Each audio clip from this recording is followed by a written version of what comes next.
everybody. So I got this HX1. It's probably one of the best pedals I've gotten in a while. I've been keeping my board pretty simple, and I wanted to, you always want to expand your board, like need this effect here, that effect there, maybe every once in a while. And when this thing came out, now I've been a Helix, HX Stomp user in the past. This makes it really easy for me. I was having some tone issues running through the HX Stomp where I felt like I wasn't really getting like a pure signal path to the amp. And with something like this, I am feeling like I'm getting that now. I feel like it's just a little less processed. And it's basically like my kitchen sink, style pedal. It's got everything in it that I might need besides what's my normal signal chain, which is a tuner, a Rat style overdrive, which in this case is a Rat. It's a 1985 Rat, and then I have this XTS Precision Multi-Drive running into it, which has kind of been my thing for a long time, having the Rat on most of the time, basically all the time, using my volume knob to control the gain, getting clean from the illusion of clean.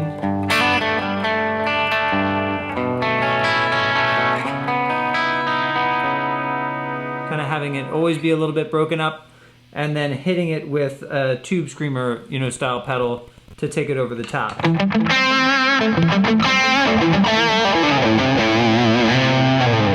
So that, and then I have an echo, another delay.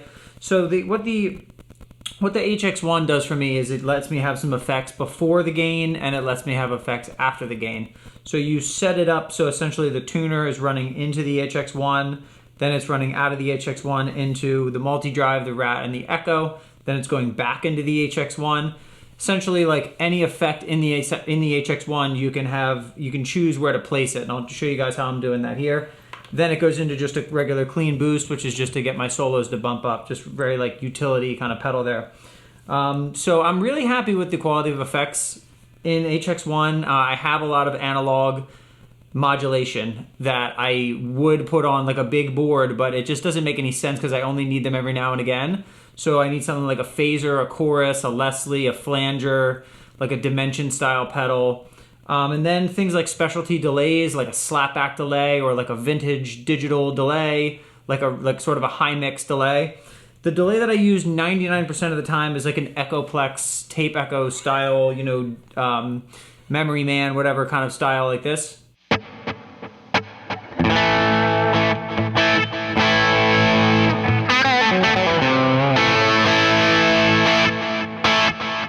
And that's just something that I'll like to have like as a standalone pedal. For other kinds of delays, it really is like an every once in a while kind of thing for me. Again, is a nice thing to have in the HX1 if I need that, special kind of delay. I can have it there with tap tempo and all kinds of other stuff.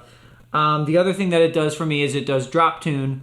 So let me start running through some of the effects, and I'll just show you guys how I have it set up. So like I said, some of the effects are running before the gain and the delay and the Echoplex, and then some of them are running after. So I have a drop tune option on here. So I used to have the Digitech drop pedal. Now I just use the one in here because, like I said, I only need it every once in a while, and as long as it does good enough, it's good enough for me. So.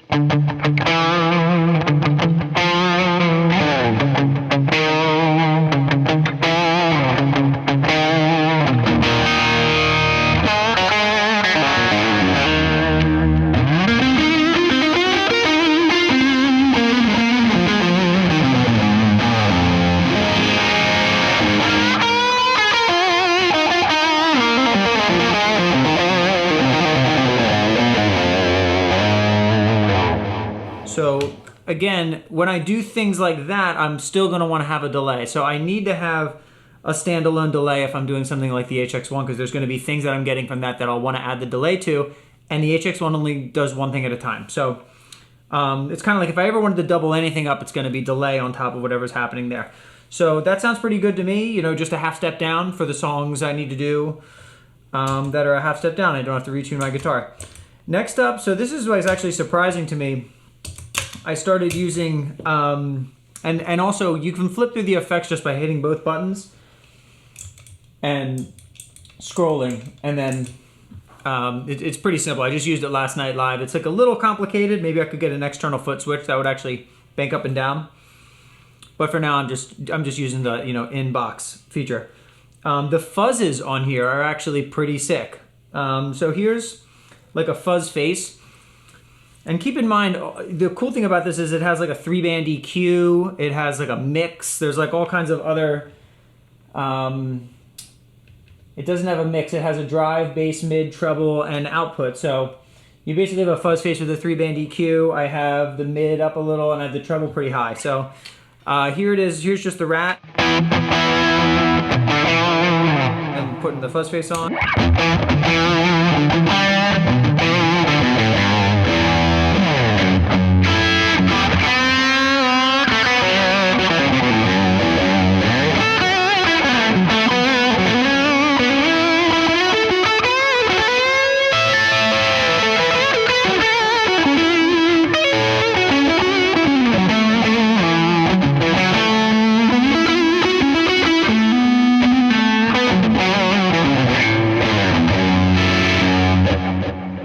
Pretty sweet. Really kind of impressed by that. Then I got an Octavia on here too, which I've never really messed around with too much because I've never owned one. I've always thought that they were pretty sweet.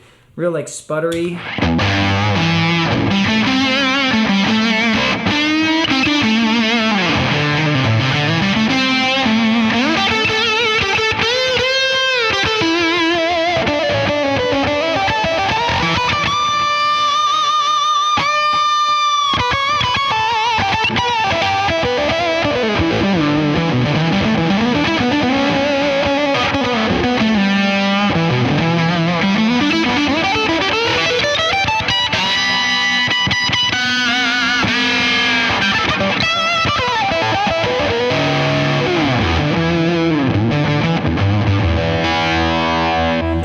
Usable.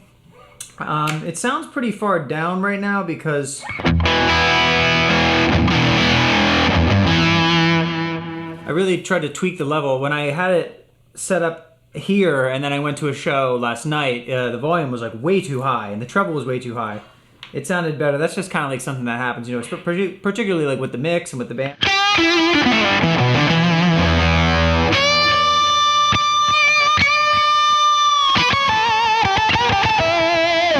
Trick with an Octavia, as I'm sure you know, you go to the neck pickup.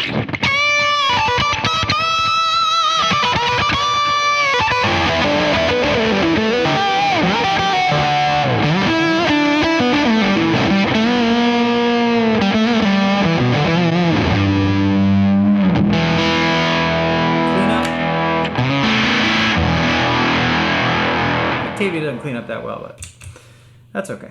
All right, so then we're moving on, and by the way, these are all in front. So those fuzz and the Octavia are in front, phase 90's in front. So phase 90, something that I actually use. If I was gonna have one modulation pedal, one real analog modulation pedal in here, it probably would be a phase 90. So yeah, here it is.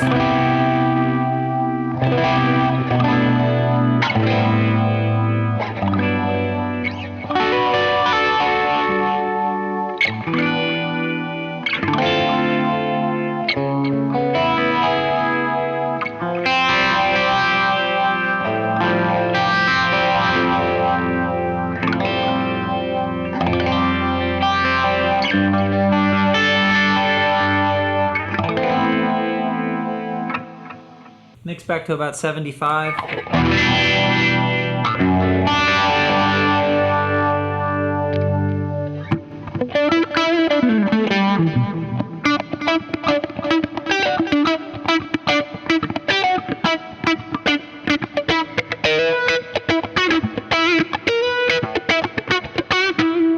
Like definitely good enough for what I need it for. I'll put all these settings up so you guys can see them if you want. Dimension chorus. So now the dimension chorus is going after the gain. Okay, so you get this.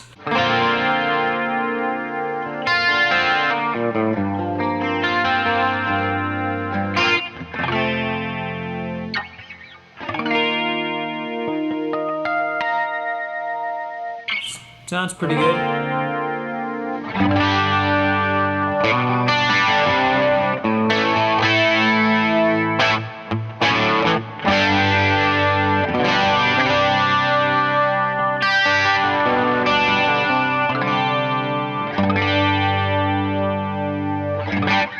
and I think I have the first switch down, the second switch down, mix way back. So the one thing about the DC2 pedal, which I have that pedal, it's great. I wish it had a little bit of like a mix control on it. That'd be sweet. Okay, next up we're going, tremolo. So this is another thing that I like love to have. I had a point where I had the Flint, so I had a nice reverb and a tremolo, and then like I wanted a chorus. So I was really like going back and forth with like, well, I wish they had made a reverb pedal with a chorus. Like that would be cool, like a version of the Flint that had like that same reverb circuit but a chorus. But now I sort of have that tremolo.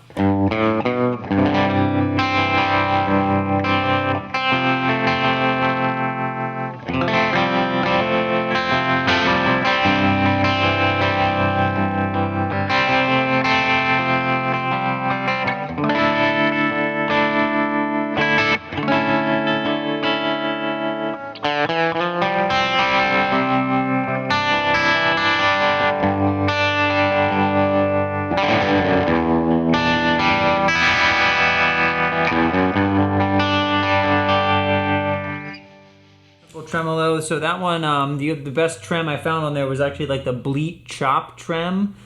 I just like the way, I don't really like a deluxe face or a deluxe black face reverb tremolo. It's like choppy, whatever that is. I don't know what you'd call that. Like it's got a little like it's got too like much of a hard edge on it. This I like. This is like a little softer. Like on the Flint, I like that middle setting, whatever that is. Sign or something, I'm not really sure. So for whatever reason, the Bleat Chop trem was the only one that had it, and it's set up so that it's doing all these like crazy time things. You basically just like turn all that down and then just use one of the steps. Sort of, it's like a multi-step trem. Just use one of the steps. It just turns into a regular trem. Not real big on like tap trem or anything like that. Just find a speed that works kind of with everything. Now it's got a Leslie. The Leslie thing is interesting. So the Leslie cabinets that are in the Helix, I think are awful. They all screw with the tone big time, and they add this like drive, and they just, to me, they don't really sound very good even if you mix them back. Well, what I ended up doing, you know, and I knew I wanted to try them. I'm like, I've kind of had bad experiences with Leslie on a Helix in the past. When I used to have an HX Stomp, I would pull the Leslie onto a second path and have this like EQ like just for it, and then have it, you know, like run parallel with something else. And you can't do that on this, so I was kind of like ready to try to experiment with it. Knowing when I bought this, I'm like, all right, I got to figure out this Leslie thing. So you can always use a chorus. You can use a vibrato, you know, and the thing is you can set up two separate speeds. On here, it's got this second switch, and you can set it up as a flux, which really just means like you can set a parameter to be like an A and a B parameter. Like for instance, the speed, you know, the slow speed, which is however many hertz or whatever, you know, like is one, and then you hit the button and it automatically jumps the speed to the second setting. And actually there's a feature on here that there's a delay in how it does that. It gradually does that, which is what you want for a Leslie anyway. Like you want the Leslie to slowly ramp up. But with any split setting on anything, whether it's a delay, adding more mix, or you know, the dimension chorus, you can add like it to be deeper or shallow. You know what I mean? You can have like an A and a B setting for every algorithm, which is kind of nice. So for the Leslie, this definitely makes sense. You want to have fast and slow, and you want it to ramp between it. Now the Leslie patch on here, the real Leslie one, has like a built-in ramp and a built-in speed. So if you want to fake it with what I'm doing is I'm faking it with a vibrato. So I ended up looking around, but you can still fake you can use, like I said, use that flux time delay to fake the ramping. So this is where I have it now. I've had this pedal for probably like 2 weeks, and I'm still kind of tweaking this one, so don't judge me too hard, but this is where I'm at with the Leslie. So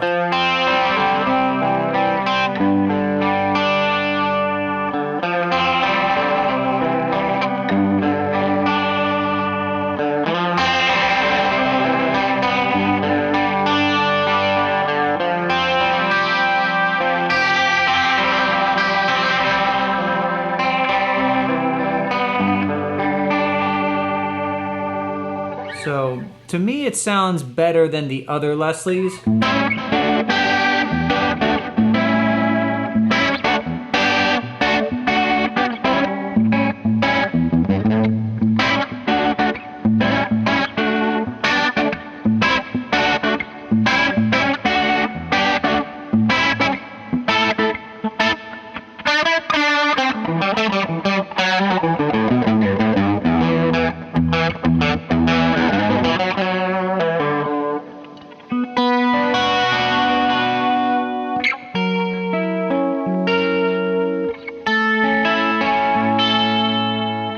Or like, what's another one? Like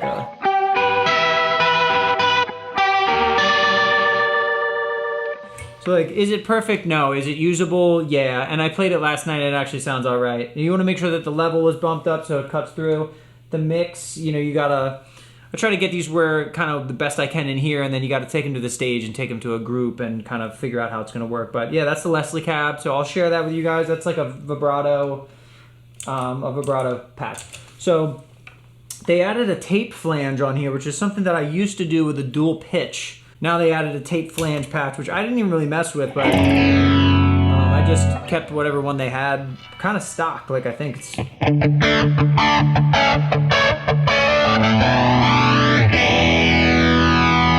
doesn't really go through to 0, but it gets pretty close.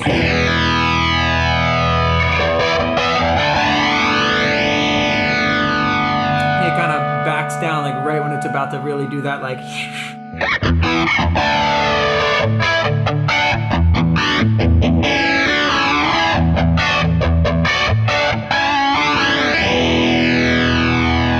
definitely like cool enough for that effect. I am considering taking that off because I don't really use it that much. I think it's cool, but it really ends up like messing me up because it's just an extra thing in there. I don't need an extra algorithm that I'm not going to use. Like, he screwed me up while I'm trying to like find it while I'm playing. Then we start getting into some delays. Also, the Leslie, the tape and everything like that is all after gain. So everything I'm on right now is after gain. The only things that were before gain were the fuzzes and the phase 90. And the drop tune was pre-gain. Okay, so a dedicated slapback delay.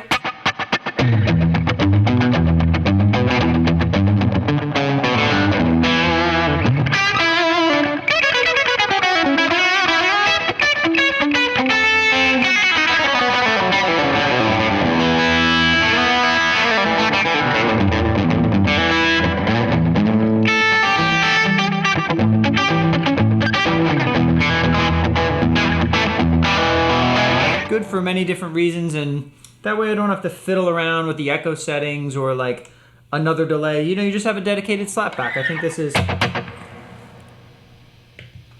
134 milliseconds.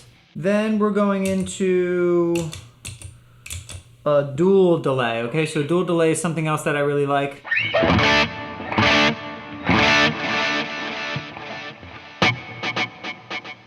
So essentially dotted eighth and quarter at the same time going back and forth. Really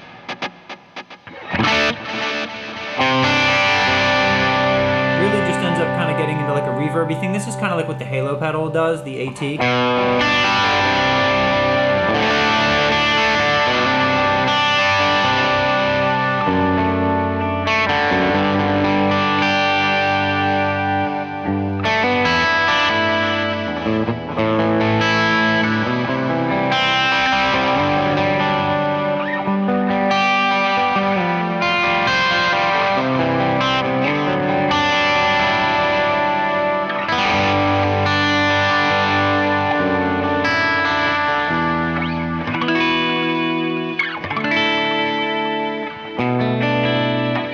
This is very subtle manipulation of the high cut and low cut, which I really love. So I'm planning on making another patch that's just a regular digital delay, like a high mix, almost like a U2 like kind of thing, or like a shut up and dance kind of like, you know, high mix delay. Although you could use it for this too. The other thing about the Flux switch is if you hold it, it turns into a tap tempo. So you can go back and forth. Yeah, that's it. So this thing can do a lot of different things. Right now I have it set up for that. So a drop tune, 2 kinds of fuzzes, a phaser, a dimension, chorus, a tremolo, a Leslie, a tape flanger, and then a slapback delay and a dual delay. For me, that's basically all the other things that I would need. Like I have the dig pedal that I really like, but now I don't really have to have that on here. I have the drop pedal that I used before. Now I don't really have to have that on here. Fuzzes are cool. These fuzzes sound great. I would love like a sun face or something again, but like I don't really use it all that much. A lot of what I use and what I could get away with, I could really get away with not having this pedal, but it's nice to have it for those extra couple things. I highly recommend checking this out. It's very cool for someone that wants to kind of get a little taste of the Helix ecosystem, but not commit to anything really that intense in terms of, you know, how it's taking over your signal or how it's sort of like taking over your board, and also how it could affect your tone. Like I said before, I had some issues where I was running through HX Stomp and different kinds of things like that, and there's just a little too much like hyper signal manipulation, where I feel like this is pretty good. And this is in DSP bypass also. The input impedance is all regular auto, you know, no gate, like no nothing. It sounds good. I was having a problem when I first got it with when I was running the 4 cable method or whatever you want to call it, like running it before and after. I was getting this weird digital noise, but when I updated it, it went away.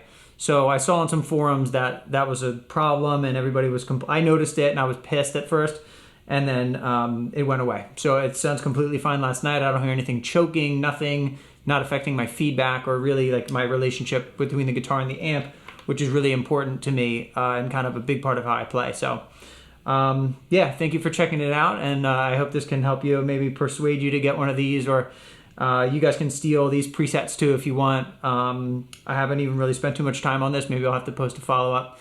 And drop a comment if you have any other tips or tricks or anything with the HX1. And have a good one.